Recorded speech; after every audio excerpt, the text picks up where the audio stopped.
On today's Locked On Angels, we have a lockout update for you. The latest proposal from the owners, well, it wasn't that great. We need to talk about that. We're answering a bunch of your questions. And of course, the title of this one, yeah, I'm leaving. I'll explain right now on Locked On Angels.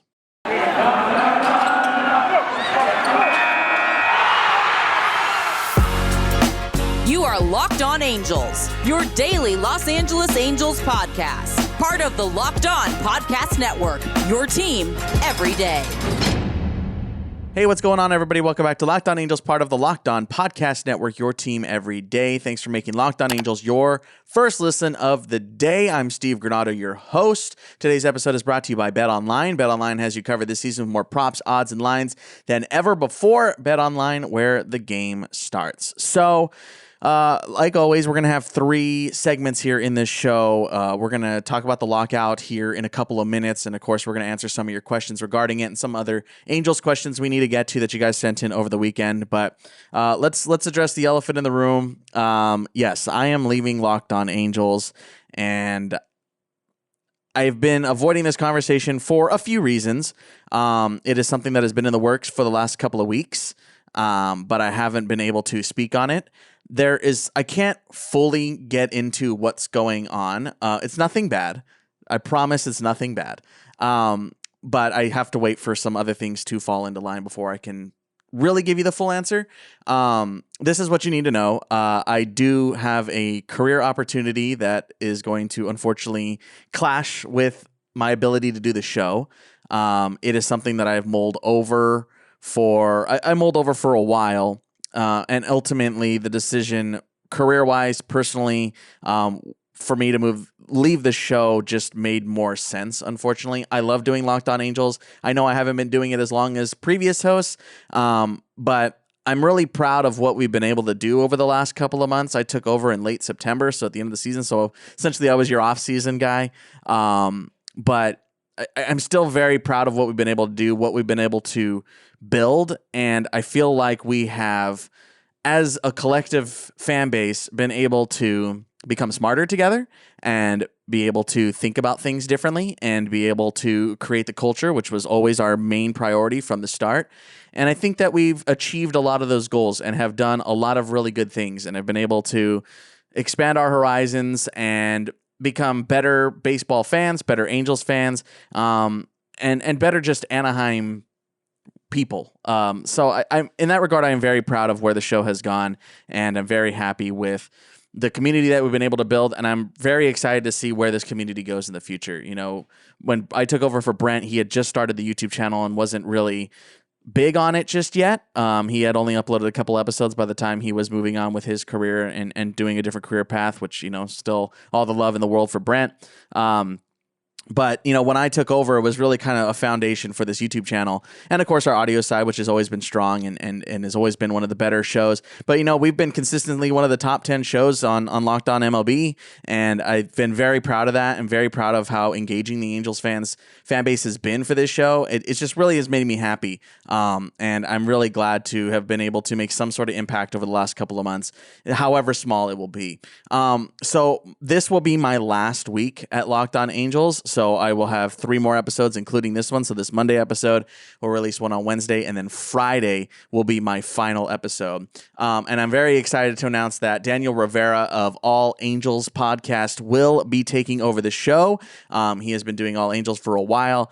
He's a smart, knowledgeable guy, and I'm very excited to see what he's going to do with the show next. And, you know, we had my direction. Brent had his, Taylor had his, I had my own, and I'm excited to see where Daniel's spin is on it. This show is a great format. The Locked On Podcast Network is awesome, and what it provides for a fan base, I love, and that's what I'm going to miss the most is the fans of the show and being able to interact with Angels fans nearly every day. I think it's a great avenue for that to happen, and if my career weren't going in this direction, then I wouldn't have taken this opportunity. Again, I can't officially announce just yet. I'm still waiting for some dominoes to fall in that regard.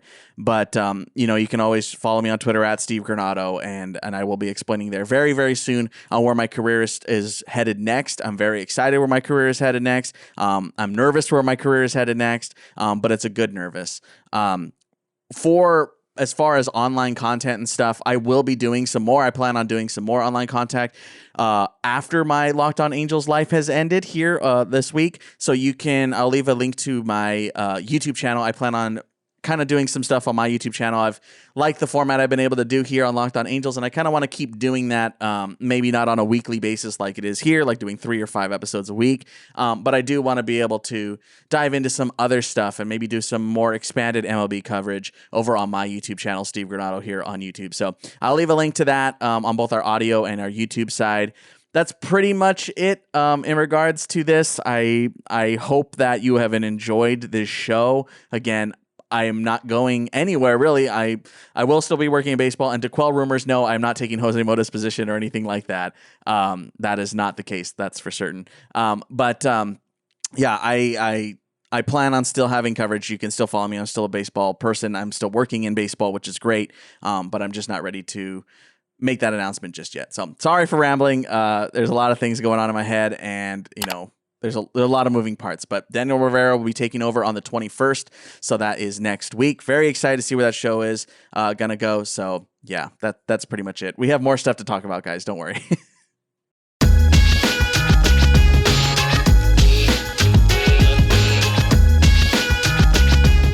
This is the time of year that I pretty much given up on all my New Year's resolutions, but not this year. I'm sticking to my resolution to eat right thanks to Built Bar. And by the way, have you tried those Built Bar Puffs yet?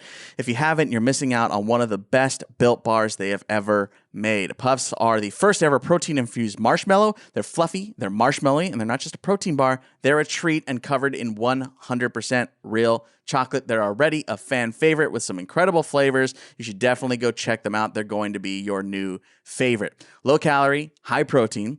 Replace your candy bars with these bad boys. They're going to be better for you. I promise you that. A typical candy bar can be anywhere from 200 to 300 calories. Not Built Bar. You can go to built.com and scroll down to see all the macros there. You'll be blown away with the high protein numbers, the low calorie numbers, the high fiber, and the low carbs. At Built Bar, they're all about the taste. They make it delicious first, then they figure out how to make it healthy. Of course, I have a promo code for you. Go to built.com, use the promo code LOCKED15 and get 15% off your order.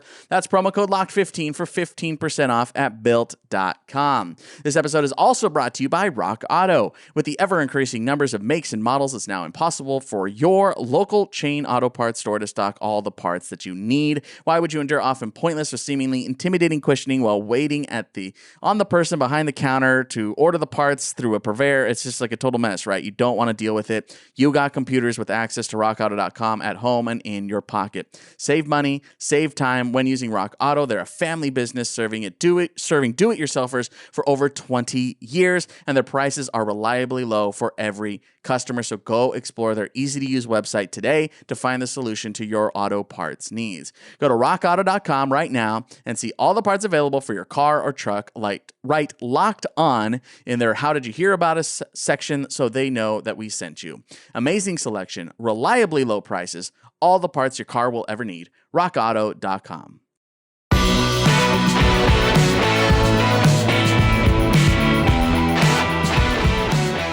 Back here on Locked On Angels, your first listen of the day. Steve Granado with you. Okay, enough of the personal stuff out of the way. Let's talk baseball. Let's talk the good stuff, or I guess the bad stuff in this case. Here in the second segment, let's chat a little bit about the latest owner's proposal here during the lockout. They made a proposal on Saturday. We're going to get to some of your questions here. Of course, it is a Monday mailbag, so we have questions from you here today. Okay, let's jump to this right now. So this is the latest proposal. So remember, Rob Manfred had his press conference on Thursday where he spewed some lies, not a ton of lies, but some lies, to be frank. We did a whole episode on that. In case you missed it, I'll leave a link to that episode in the description as well. So a couple of days later, so on Saturday, day before the Super Bowl, the owners proposed their latest proposal, and this is what it entails. This is coming from The Athletic. Quote, the league proposed a $5 million increase to the pre-arbitration bonus pool, upping it to $15 million. The union has most recently proposed $100 million, leaving still a major gap. MLB raised the luxury tax thresholds by $2 million in the final 3 years of a 5-year deal. They would now progress as $214 million, $214 million, $216 million, $218, and then $222. Previously, there were $214, $214, $214, $216, $220. Okay, so let's let's digest this a little bit. So remember when Manfred was talking on Thursday, what was he talking about? The main thing was saying, we want to get a deal done as fast as possible. Well, here we go again. This is not proving it. Put your money where your mouth is. If you really wanted to get a deal done, if you really wanted to report to spring training on time, then you would nudge a little bit further than $5 million on the pre-arb pool, right? We talked about the pre-arbitration bonus pool. This is the bonus pool for pre-arbitration players, meaning first couple of year players that don't have major league contracts. If they win a Gold Glove, if they win a Silver Slugger, if they win an MVP, if they win any of those things, they get money for that. Something that doesn't happen currently, right? That happens for guys like Mike Trout or guys like Shohei Ohtani. They win money for when they win MVP, right? They get money for that, I should say. So they are so ridiculously far off still. They only moved $5 million. It's absolutely nothing. $15 million is absolutely nothing, especially to owners, right? It's just absolutely nothing. So the other, again, change here was the luxury tax threshold. I hate the CBT. I hate the luxury tax. I wish it were gone. It's completely just it's a soft cap, or it's like a disguised cap, right? A disguised salary cap. $2 million is nothing. Again, it's just it's not even going to change anything. Like, it's just like moving it slightly, and it doesn't actually have any real world effect. It's not like all of a sudden now the Angels would go out and sign Carlos Correa because of it, right? That's not the case here. I wish it could go away. It's likely never going to go away. The luxury tax is probably going to stay forever, which is a total bummer. I wish that were not the case. So overall, underwhelming, right? That's what the players felt like. Players are starting to speak out online, and I think that's great. You know me, I've been on the player side this entire time. I think they should be fighting for everything that they're fighting for right now, and I 100% back the players still. The owners still have not shown me any real signs of moving towards an actual agreement. They are barely nudging. I don't feel like the players' ask is too high. I feel like it's completely reasonable. Almost everything they've asked for, I've agreed with. They have, dropped on like that pre-arb pool a little bit. But overall, I'm still 100% on the player side. And now we're at the point where they're not reporting on time. We don't know when the next meetings are going to be. That's where we're at right now. The players are still talking about it, talking about what to do next and what their next proposal is going to be. But we're not reporting on time. Flat out. It's supposed to be this week. They're supposed to report today as this episode releases. Some teams are reporting today, so we're not reporting on time. Total bummer. We'll see where it goes. I have some questions here in this regarding the lockout. This is coming from Laura Gunter. Is there an end in sight with the lockout? I really miss baseball and my Angels. Laura, I'm sorry. No, I don't think there is. Right now, I don't see this thing ending anytime soon. Until I see a legitimate proposal from the owners, why would the players get back on the field? They're still fighting, and more power to the union, 100% every time. I do get it, because they don't want anything to change, and they're going to do everything. I'm talking about the owners here. They're doing everything in their power to not change anything. That's the goal. That's what Rob Manfred is there to do. That's exactly. The owners put him in place for things like that. That's kind of the point. That's what a commissioner is for. The commissioner is voted upon by the owners. So, of course, he's working for the owners. That's just kind of how it works. Duh. So sorry, Laura. I wish I had a good answer for you. I wish there were good things. Good news is, of course, minor league baseball is coming back, so don't worry about that. There will be baseball played at the professional level this year. Get an MILB TV subscription, and you can catch all the games right there. So there will be good baseball played this year. I hope that you go to the local teams. I hope you go to the Inland Empire 66ers. I hope you ship out to Tri-City. I hope you go to Rocket City. I hope you go to Salt Lake. Go catch some minor league baseball this season. It is coming. Don't worry. Got another question here coming from Halo Dad's Little Free Library. What inning would you place the lockout? Top of the first, bottom of the fifth, top of the eighth? Dude, I'm going like halfway here. I think like it's bottom 5 right now. I feel like we haven't really gone anywhere, honestly, and I feel like there's so much more to go still. I hope I'm wrong. Obviously, I want baseball back at the major league level as fast as possible, but I'm not going to compromise in that regard to not have a good deal for the players, because it's the players that give us the entertainment. It's the players that do everything on the field. So I'm 100% again on the player side. I wish we were in the bottom of the 9th here, man, but we're just not. I wish there were an end in sight, but man, I hate to be such a negative Nancy here, but it's just the reality of it. It's such a bummer. I really wish there was more that could be done.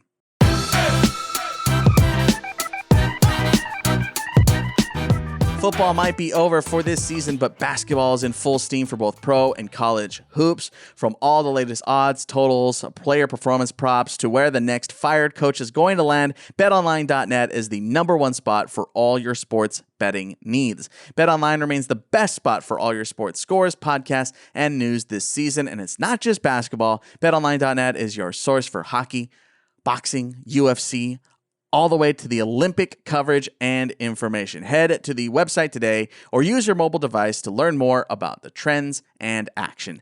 Bet Online, where the game starts.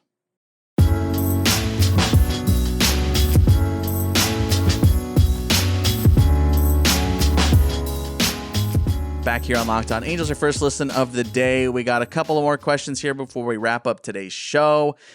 This here is coming from two of them coming essentially the same question. This one from Disappointed Angels Fan and Zach Angels Fan 1522, both over on Twitter. What do you think Ohtani's next deal would look like? It would obviously be record-breaking, but how do you even measure his impact monetarily? And what kind of contract do you think Ohtani will get? That's coming from Zach. Hey guys, thanks for asking, weirdly enough, the same question. But yes, we did a whole episode on this way long ago, so I'll leave a link to that episode as well in the episode description. I think when I made that was also before he won MVP and before all the accolades that came. I also think it was before the Commissioner's Award came through. It is a very, very strange situation because we have no precedent for it, right? I don't remember exactly what I landed on number-wise, but again, you can go check that episode out. It wasn't anything record-breaking, but I also think I was going like a 5-year deal. I don't know if the Angels would go like a 7-year deal. I feel like that might be too high, especially given the injuries that he has had throughout his career already at the major league level. But obviously the sky isn't even the limit. He can go further than the sky right now. So I don't know. I'm curious to see how it all shakes out because it's going to be really, really weird and kind of intriguing to see. I feel like that contract, whatever it ends up being, is going to set a bar at that point for future contracts to come. So I'm curious, how much do you gamble on a guy that's using his body as much, right? Like that's like the push-pull of it all. Obviously, you want to keep Ohtani if you can, but like there's a lot of quite literal moving parts to a deal with Shohei Ohtani. So let me know in the comment section here on YouTube. What do you think? What do you think? Shohei on a contract extension, what would it entail, numbers and years? Very curious. Thanks for your question, guys. And we have one more question here on today's episode. This is coming from our YouTube community from an episode we did a couple of days ago from Porg Boy over on YouTube. Outside of the potential breakout video, haven't really discussed Justin Upton. What do you think of trading him to a team like the Orioles who could use some veteran presence along with a good young player or two like Jeremiah Jackson or Luis Rengifo for someone like John Means? Just the thought I had today. By the way, love the content. Keep up the good work. Hey, thanks, man. Appreciate the love. Sending it out back to you as well. Thanks for your question. So here's the deal with Justin Upton, right? It's tough to move him straight up. Like it's a guy who hasn't had healthy seasons, a guy who hasn't had sustained success for years. So it's a very tough contract to get away from. I think the Orioles, if you're just looking at that one thing, then yeah, maybe they would be interested in that. You obviously would have to package something else with him, like a Jeremiah Jackson. I think that a lot of Angels fans aren't really considering Jeremiah Jackson as a trade piece right now, right? But he kind of is. If you're thinking Adele and Marsh, right, that's like the big names that are obviously continually popping up time and time again in trade talks. But yeah, Jeremiah Jackson is an outfielder that not necessarily isn't close, is still a few years away, but also like when you have Adele Marsh, and if you're planning on that being your future, then Jackson only kind of fits in the future. I mean, you're always going to take more outfielders, you're always going to take more of a deeper system and depth, right? But like, yeah, I think that Jeremiah Jackson is an underutilized talking piece as a trade potential guy. Luis Rengifo, don't know how much that sweetens the deal. That's kind of more short term. I mean, yes, he could break out, and I'm 100% rooting for Luis Rengifo, but I don't know how much that sweetens the deal. If you're the Baltimore Orioles, I think a Jeremiah Jackson might be enough. I don't know. John Means is like kind of teetering there. I also don't know how much impact that would have on the Angels. But let me know how you feel about a potential trade with the Orioles.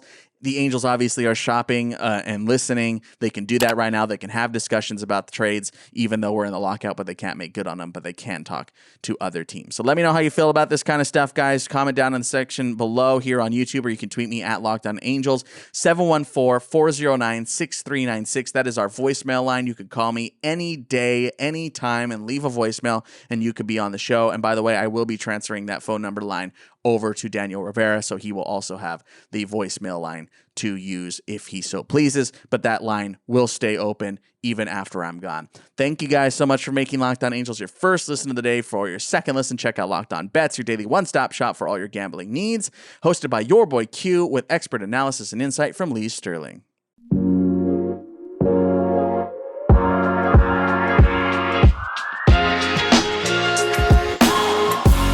Guys, that's going to do it for us in today's episode of Locked On Angels. Again, I still got here all week. Don't worry, you get a couple more episodes out of me. You can hit me up on Twitter as well, at Steve Granado. All right, we'll talk to you in a couple days. I'm Steve Granado. Later.